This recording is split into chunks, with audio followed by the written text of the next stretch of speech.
Alright guys, so today I have a guide for you to help new players that are looking for exotics in Forsaken. But before this whole video starts, I need to have a disclaimer here. This is not a guide for those fastest farming methods, or the easiest and quickest way to cheese or farm anything for exotics. This is not that video. If you're looking for that, click away before you waste your time here. This is a guide to help new and or confused players starting their Destiny experience, or returning after leaving the game. Just trying to make that clear. Now that that's out of the way, this guide is going to take you through what exotics are, how to acquire them, and some other ways to get them in Destiny 2 Forsaken. And I'm going to try to keep this quick and simple, so bear with me here as we get into this. As you can see on my hunter, exotics are these yellow rarity pieces of gear that are extremely rare and have their own unique characteristics set apart from legendaries. So first and foremost, I'm going to show you guys some consumables in the game that are here to help players earn more experience, loot drops, including exotics that Bungie decided to give us. First, here we have what's called a Fire Team Medallion. These grant increased XP gains for strikes, crucible, and public events for 4 hours. These do not stack, so try not to activate more than one at a time. And also we have boons. These are here for Vanguard and Crucible, but these are only one-time use tokens that grant things from a legendary drop or faction tokens at the end of the activity. So to acquire the Fire Team Medallion, all you need to do is load into the Tower social space and go to Tess Everus or Eververse, and tab over to the second page, and at the bottom corner you can purchase one medallion for 50 Bright Dust. Bright Dust is acquired from dismantling cosmetics from Eververse or these white engrams here. And to purchase those Vanguard boons you saw, just run over to Zavala, the Vanguard commander, and tab over to the second page and acquire a single one for 10 legendary shards. You get legendary shards for dismantling legendary rarity gear, or the purple ones, and the amount obtained varies piece to piece. You could also get these things called Masterwork cores, which helps you infuse and upgrade and or masterwork your gear. Also a bonus, from turning in tokens at the Crucible or the Vanguard, there is a small chance for an exotic to drop. On the other hand, if you run over to the Crucible handler, Lord Shax, you can purchase a Crucible boon for 25 legendary shards. A much higher price because these PvP games are much shorter than strikes, but in this case you could also have more than 3 people activate them once in a game, allowing you to more effectively farm, but that's at a higher price. But the first source we have that exotics can drop from is turning in Gunsmith materials into the Banshee 44, the Gunsmith. It takes about 100 of these for a rank up, but the exotic drop chance is also extremely low, so be aware. But each rank up does give a guaranteed legendary, and sometimes even mods. But Banshee, the Gunsmith, is also a source where you can obtain exotic questlines like the Ace of Spades or the Mida multi-tool, so be aware of that. Exotic questlines are just a series of steps and activities to obtain a given exotic as a reward at the end. The next source we have here are the Vanguard strikes. These are missions that you can run through, and there is a boss at the end that you just have to kill and get loot from. When you load into these, you go into your inventory and activate your boon and medallion for increased loot drop chances. Also a helpful tip, if you have a ghost that pairs with the activity that you're doing, in this case a ghost that increases faction token drop chances, equip it at a chance for acquiring more tokens.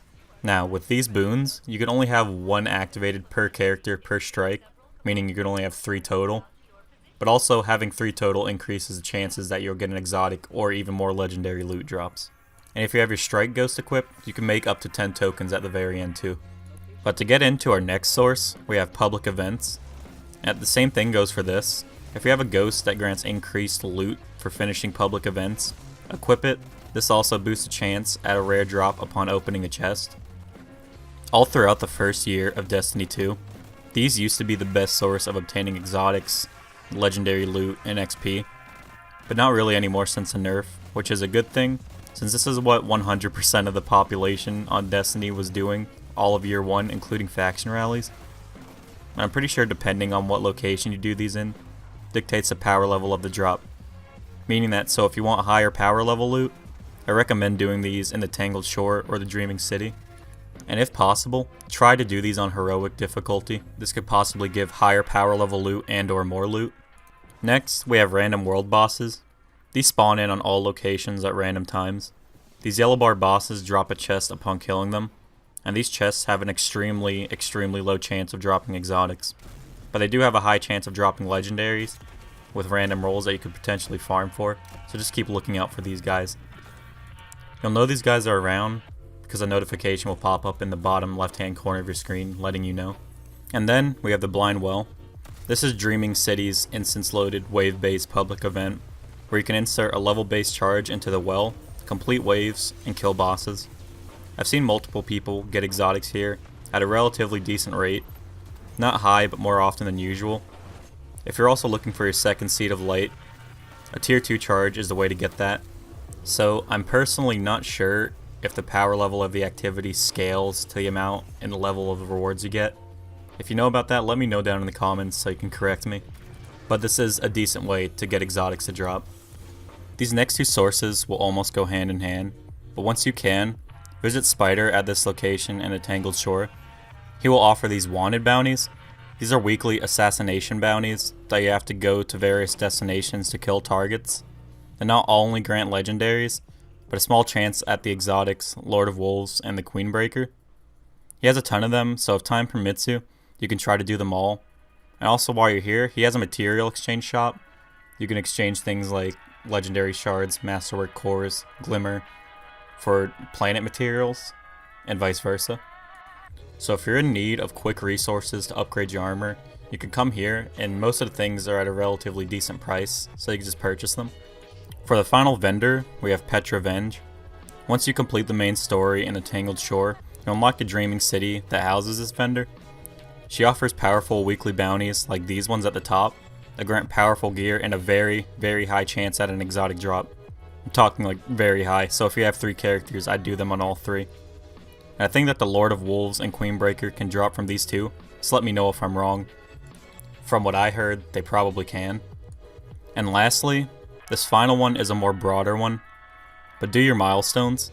These milestones are yellow glowing circles on your map you have for each destination, area, and activity, that when you hover over them, it tells you what you can do, and upon completion, you have a powerful reward drop that has a really, really high chance of being exotic.